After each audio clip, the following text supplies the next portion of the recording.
এতদিন পরে যখন ভিডিও নিলে এলামই ভাবলাম কি যে আমি আবার ব্যাক টু প্যাভিলিয়নে চলে যাই আর শুরু করি সেই বিরিয়ানি থেকে। আজকে অনেক দিন পর চলে গেছিলাম দাদা বৌদির বিরিয়ানি খেতে।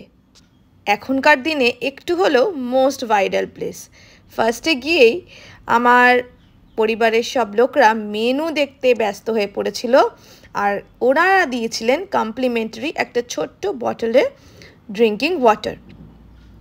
মা বাবা বোন যথারীতি আমি এদের সাথেই গেছিলাম। আর সবার প্রথমে যেটা আমি অর্ডার দিয়েছিলাম ওদের মোস্ট ভাইরাল একটা dish, that is the diamond fish fry. একদম ভরপুর ফিশে একদম রয়েছে আর ভীষণ টেস্টি খেতে। আপনারাই শুনে নিন মায়ের। দারুণ হ্যাঁ শেষ প্রায় মায়ের।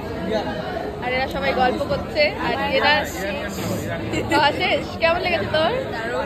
দারুণ। আচ্ছা তাহলে রিভিউটা ভালো তাই তো?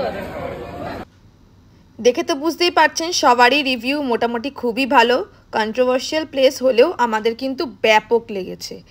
বিরিয়ানি আসার ফাঁকে আমরা একটু বেশ কিছু ছবি কিন্তু তুলে নিয়েছিলাম, একটু ছোট ছোট ভিডিও।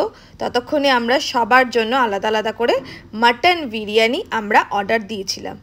এবার দেখা যাক যে মাটন বিরিয়ানিটা আমাদেরকে স্যাটিসফাই করতে পারে কি না। এই যে চলে এসছে আমাদের সামনে মাটন বিরিয়ানি। যথারীতি বলতে আমার কোনো একটুও দ্বিধাবোধ নেই কি যে অসাধারণ খেতে।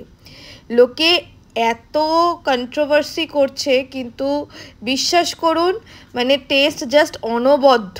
আমার দারুণ লেগেছে খেতে। তারপর খাওয়া দাওয়ার পরে একটু টুকটাক ছবি তুলে সবার সাথে আরেকটু সময় কাটিয়ে কথাবার্তা বলে ব্যাস তারপরে ব্যাক টু বাড়ি।